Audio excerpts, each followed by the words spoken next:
مقبوضہ جموں کشمیر کی سچویشن بہت ہی ڈینجرس ہوتی جا رہی ہے اور 2 لاکھ سے زائد کورونا پازیٹیو وہاں پہ پیشنٹس ہیں اور 2566 ڈیتھس ہو گئی ہیں اب تک.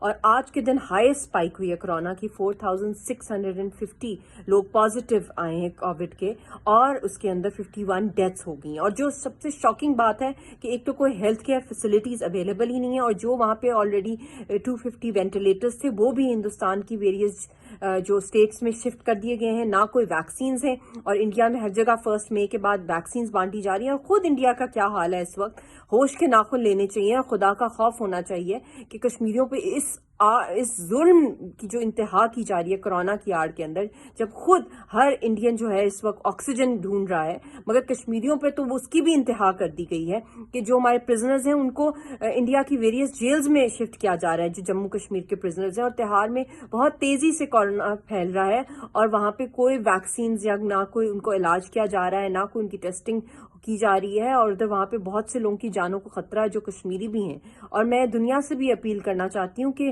کیا وجہ ہے کہ کشمیریوں کو نہ انسان سمجھا جاتا ہے، نہ کوئی بیسک فنڈامنٹل ان کو رائٹس دیے جا رہے ہیں. ہیوی اکنامک اور ہیلتھ لاسز اور جو ان کو انسانیت جس طرح تذلیل ہو رہی ہے وہاں پہ، اور ہندوستان ٹس سے مس نہیں ہو رہا.